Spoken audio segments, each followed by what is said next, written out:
Təcrübə savadla qazanılır. Savadı olmayan, nəzəriyyəsi olmayan insanın qazandığı təcrübə yalnız məhdud işlərlə qapalıdır. Yaxşı vəkil ilk növbədə mənim fikrimcə əqidəsi doğru yolda olan, həqiqət axtarışında olan, bəzən olur ki, insanı müdafiə etmək asan da olur, bəzən çətin də olur. Onsuz da sizin fəaliyyətinizi izləyirlər və bu özlüyündə vəkilin elə təbliğatıdır. Hesab edirəm vəkilinin təbliğatı, onun apardığı işlər, onun uğurlu nəticələri və elə peşələr olur ki, biz o peşələri bəzən uşaqlıqda gördüyümüz filmlərdən seçirik. Heç bir vəkil bu münasibətlərdən bu və ya digər şəkildə ya öz xeyri üçün istifadə etməməlidir. Bir qadını evdə 38 bıçaq zərbəsi ilə öldürdükdən sonra onun deməli başını kəsmişdilər. O qadın müstəntiq işləyən bir şəxslə əlbir olub həmin şəxsin şərlənməsinə və təxminən 8 il azadlıqdan məhrum etmə cəzasına məhkum olunmasına nail olmuşdur. Mən Babayev Vüqar İsaoğlu, Azərbaycan Respublikası Vəkillər Kollegiyasının rəissiyyət heyətinin üzvüyəm. 2000-ci ildə Bakı Dövlət Universitetini bitirmişəm. Ondan sonra Azərbaycan Respublikasının Vergilər Nazirliyi, prokurorluq orqanlarında, sonra bank sektorunda əmək fəaliyyətim olub. 2009-cu ildən Azərbaycan Respublikası Vəkillər Kollegiyasının üzvüyəm. Hazırda Güvən Vəkil Bürosunun müdiri vəzifəsində çalışıram. Hesab edirəm ki, bu iki faktoru birini digərindən ayırmaq doğru olmazdı. Yəni, təcrübə savadla qazanılır. Savadı olmayan, nəzəriyyəsi olmayan insanın qazandığı təcrübə yalnız məhdud işlərlə qapalıdır. Və hesab edirəm ki, vəkil üçün ilk növbədə nəzəriyyə, yəni qanunu bilmək önəmlidir. Və bundan sonra vəkil o nəzəriyyəni təcrübədə tətbiq edərək özü üçün, belə deyək, bir təcrübə formalaşdırır və bu təcrübə hesab edirəm ki, artıq nəzəriyyə ilə yalnız birləşdikdə faydalıdır, əhəmiyyətlidir. Nəzəriyyəsi olmayan heç bir təcrübəni mən faydalı hesab etmirəm. Bilirsiniz, yaxşı vəkil anlayışı çox geniş bir məfhumdur. Buraya vəkilin həm savadı, həm insanlarla işləmək qabiliyyəti, həm faktları təhlil etmək qabiliyyəti, məntiqi və bir sıra şəxsi keyfiyyətləri əlavə etmək olar. Əslində, yaxşı vəkil kimdir? Yaxşı vəkil ilk növbədə mənim fikrimcə əqidəsi doğru yolda olan, həqiqət axtarışında olan və müdafiə etdiyi şəxsin hüquqlarının tam keyfiyyətli və hərtərəfli müdafiəsi üçün qanunla ona icazə verilən bütün vasitələrdən səmərəli şəkildə istifadə edən bir hüquqşünas peşəsi anlamında. Bilirsiniz, baxır nədən? Bu çox önəmli bir məsələdir. Bəzən olur ki, insanı müdafiə etmək asan da olur, bəzən çətin də olur. Yəni, hər bir hal digərinə nisbətdə fərqlidir. Amma ümumilikdə götürsək, bəli, çətindir. Çünki bəzən insan elə əməllərə yol verir ki, istər mənəvi, istər hüquqi baxımdan onu müdafiə etmək, müdafiəsini təşkil etmək çox çətin olur. Vəkillik bütövlükdə bir ictimai peşədir. Yəni, vəkilin adətən fəaliyyəti ictimaiyyətin gözü önündə baş verir. Yəni, məsələn, siz hər hansı bir şəxsi müdafiə edirsinizsə və bu müdafiə uğurlu olursa, siz işinizdə vicdanlısınızsa, bunu həmin o müdafiə etdiyiniz şəxs təkcə deyil, eyni zamanda onun yaxınları, qohumları və cəmiyyətin onunla bu və ya digər şəkildə əlaqəsi olan və ya bu işə maraq göstərən dairələri onsuz da sizin fəaliyyətinizi izləyirlər və bu özlüyündə vəkilin elə təbliğatıdır. Əlbəttə, mən bir fikirlə razıyam ki, vəkilliyin təbliğatı saxta şişirdilmiş rəqəmlər, gərəksiz kiçik hadisələri çox böyük miqyasda təbliğ edərək bir reklama çevirmək bu doğru bir yanaşma deyildir. Hesab edirəm vəkilinin təbliğatı, onun apardığı işlər, onun uğurlu nəticələri və onun bir şəxsiyyət olaraq cəmiyyət içərisində formalaşdırdığı imicidir. Bu özlüyündə vəkilin təbliğatıdır. Amma vəkilin hər hansı bir formada özünü reklam etməsi, xidmətlərini reklam etməsi, məhz onun başqalarından üstün olmasını göstərməyə çalışma cəhdlərini mən uğursuz reklam hesab edirəm və düşünürəm ki, bu əksinə həmin vəkilin təbliğatına yox, onun daha da çox nüfuzdan düşməsinə səbəb ola bilər. Səndən bəzən hallarda görürsünüz ki, biz elə peşələr olur ki, biz o peşələri bəzən uşaqlıqda gördüyümüz filmlərdən seçirik. Məsələn, mənim yadıma gəlir, mənim prokurorluğa olan həvəsim hələ o zamanlarda çəkilən və bəlkə də çox çoxumuzun baxdığı Qanun naminə filmindəki prokuror Mehman obrazı və ya müstəntiq olmaq həvəsi o vaxtı olan bir sıra Sovet filmlərində və o cümlədən Azərbaycan kinosunda təbliğ edilən o müstəntiq obrazı, məsələn, deyək ki, Azərbaycan tərəfindən istehsal olunmuş İstintaq davam edir filmi kimi filmlərin təsiri altında formalaşır. Yəni insanın peşə seçiminə bir çox hallarda filmlərdə gördüyü qəhrəmanlar olduqca ciddi təsir göstərir. Bu baxımdan hesab edirəm ki, vəkillik haqqında filmlərin olması, onların nümayiş etdirilməsi bu müqəddəs peşəyə olan marağı daima artıra bilər. Xüsusən gənc hüquqşünaslarda bu sahəyə ciddi maraq oyada bilər. Və ümumiyyətlə mən düşünürəm ki, vəkillərin özləri belə hal-hazırda bir sıra platformalarda nümayiş etdirilən vəkillik haqqında çəkilmiş gözəl filmləri də seyr etməklə xarici ölkə vəkillərinin təcrübəsini, hansısa bir ideyanı oradan götürə bilər. Məsələn, mən ad çəkmək istəmirəm, amma çox son zamanlarda film platformasında məşhur olan bir serialda olan və artıq nümunəyə çevrilmiş bir vəkil obrazı yaranıb və mən düşünürəm ki, oradan öyrəniləsi bir sıra şeylər var. Adi geyim tərzindən tutmuş, danışıq tərzindən tutmuş, bəzən o filmlərdə vəkilin öz müvəkkillərini necə fədakarcasına müdafiə etməsi kimi amillər həmin o filmləri vəkillərin özləri üçün də faydalı bir resursa çevirir. Bildiyiniz kimi bizim Azərbaycan Respublikasının qanunvericiliyində hakimin digər şəxslərlə münasibətləri yalnız prosesual hədlərdə məhdudlaşmalıdır və qeyri-prosesual formada heç bir münasibəti ola bilməz. Bu qanunun bir mənalı tələbidir və işə ədalətli baxılması üçün məhz elə bütün vəziyyətdə bunu tələb edir. Amma təbii ki, biz nə qədər bundan kənarlaşmağa çalışsaq da etiraf etməliyik ki, bəzən biz proseslərdə tələbə yoldaşlarımız, dostlarımız olan, yaxşı tanıdığımız və pis münasibətlərdə olduğumuz hakimlərlə də bir prosesdə çıxıb təmsil oluna bilirik. Hesab edirəm ki, bu münasibətlər heç bir halda prosesin gedişinə təsir göstərməməlidir. Heç bir vəkil bu münasibətlərdən bu və ya digər şəkildə ya öz xeyri üçün istifadə etməməlidir və ya hakimin əgər o vəkillə münasibəti pisdirsə belə, bunun yenə də onun təmsil etdiyi tərəfin işinə heç bir təsiri olmamalıdır. Amma ayrı məsələ ki, hakimlə vəkil arasında həqiqətən sağlam münasibətlər ola bilər. Məsələn, vəkilin imici, vəkilin sağlam reputasiyası, vəkilin peşəkarlığına əmin olan hakimlər etiraf etmək lazımdır ki, bu amillərə görə vəkillərə olan münasibət də proseslər zamanı və qəbul edilən qərarlar zamanı da dəyişir. Düşünürəm ki, bunun ən belə sağlam forması da əlaqələrin məhz bu cür olmalıdır və bundan o tərəfə keçməməlidir. Çünki bundan o tərəfə keçiləndə bildiyimiz kimi artıq problemlər başlayır, bəzən ədalətsiz qərarların qəbul edilməsi ilə də nəticələnə bilər.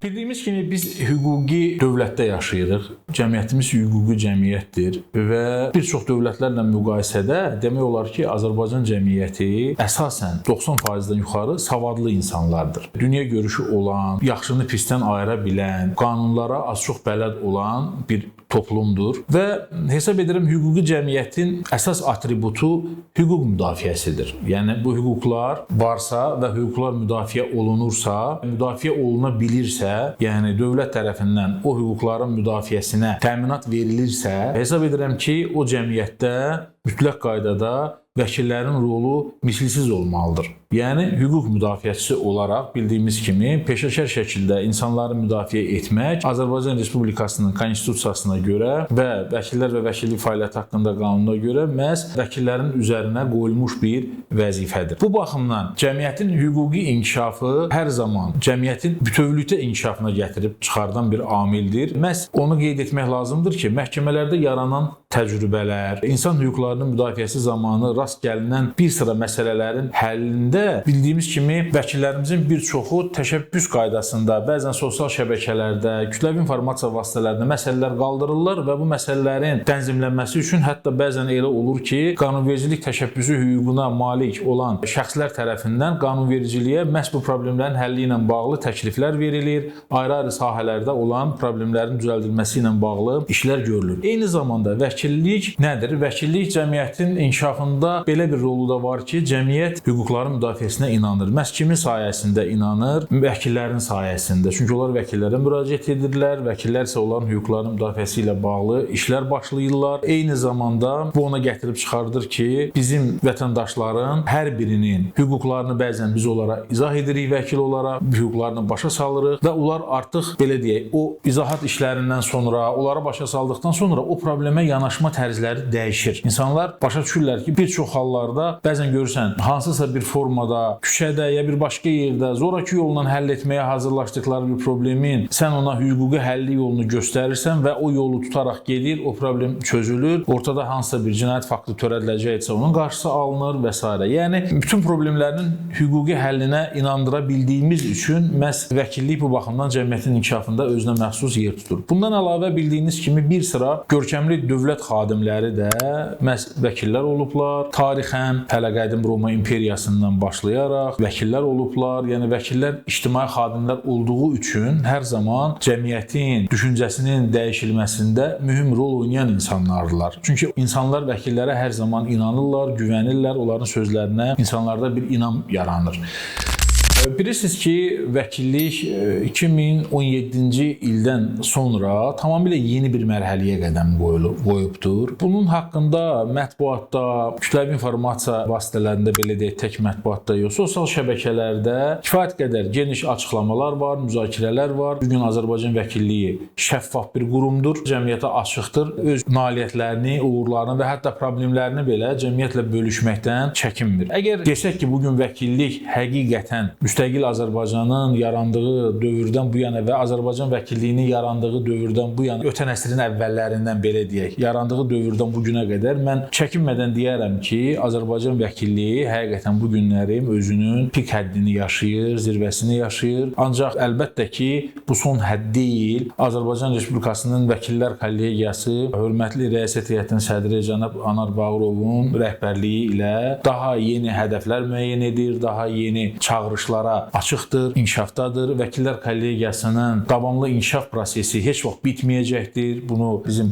hörmətli sədrimiz də dəfələrlə bildiribdir. Bu davamlı bir prosesdir. Hər zaman biz inkişafa doğru, müasirliyə doğru gedəcəyik. Bəli, bugünkü Azərbaycan vəkilliyinin vəziyyəti ümumilikdə götürəndə qənaətbəxşdir. Bir sıra əvvəllər olan problemlər artıq mövcud deyil. Vəkillik həm maddi-texniki bazası, həm də institusional olaraq inkişaf edir. İstər vəkilliyin qanunvericilik bazası olsun, bilirsiniz bu yaxınlarda Milli Məclisdə birinci oxunuşda da deməli qəbul olundu, keçdi. Vəkillər və vəkillik fəaliyyəti haqqında qanunda da çox ciddi mütərəqqi dəyişikliklər nəzərdə tutulur. Məhz bu baxımdan dediyim kimi vəkillik həm maddi-texniki, həm institusional, həm normativ baza baxımından yenilənir, inkişaf edir və bugünkü vəziyyətdə artıq Azərbaycan vəkilliyi həqiqətən dünya vəkilliyi sırasında ən öncül yerlərdən birini tutur desək yanılmarıq. Vəkillik həm ödənişli əsaslarla, həm dövlət hesabına göstərilən pulsuz hüquqi yardımda və eyni zamanda pro bono hüquq yardımı xidmətləri ilə Azərbaycan vətəndaşlarının və ümumilikdə bizə müraciət edən bütün insanların xidmətindədir, qanunların keşiyində durmaqda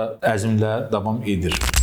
Əlbəttə, hüquqşünaslar hər zaman cəmiyyətin tam görmədiyi bəzi hadisələrlə rastlaşırlar. Təbii ki, mənim də təcrübəmdə olub, maraqlı hadisələrlə rastlaşmışam. Özümün çox yadımda qalan hadisələrdən biri, deməli, mən hələ rayon prokurorluqlarının birində yeni müstəntiq işləməyə başladığım dövrdə rast gəlinmişdi. Bir qadını evdə 38 bıçaq zərbəsi ilə öldürdükdən sonra onun deməli başını kəsmişdilər. O işlə bağlı istintaq mənim yadımda qalıbdı. O çox deməli maraqlı bir tarixçəsi var idi onun. Həmin o qadının təxminən 10 il ondan əvvəl onunla sevgili münasibətlərində olduğu şəxs məhz həmin o qadın müstəntiq işləyən bir şəxslə əlbir olub, həmin şəxsin şərlənməsinə və təxminən 8 il azadlıqdan məhrum etmə cəzasına məhkum olunmasına nail olmuşdu. Şəxs özü ifadələrində bildirirdi ki, mən bütün o 8 ili gözləyirdim ki, çıxıb qisas alacağam. Mən o müstəntiqdən də, deməli, həmin o qadından da taleyi çünki məhv olmuşdu həmin şəxsin və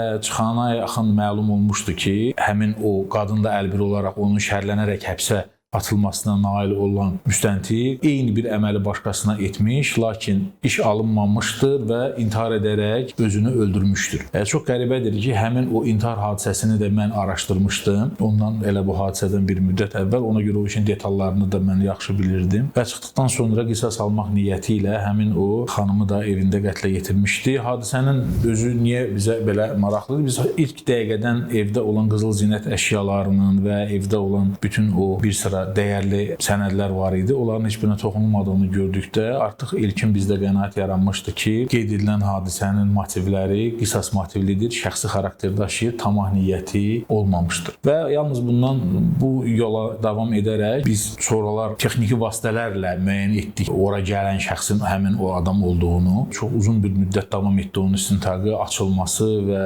cinayət törətmiş şəxsin cəzaçəkmə məsuliyyətinə cəlb edilməsi və o işin gedişində də bir sıra deməli maraqlı digər cinayət hadisələri də ortalığa çıxdı. Həmin zərər çəkmiş şəxs olan xanım bir sıra çoxlu digər cinayət hadisələri də törətmişdi.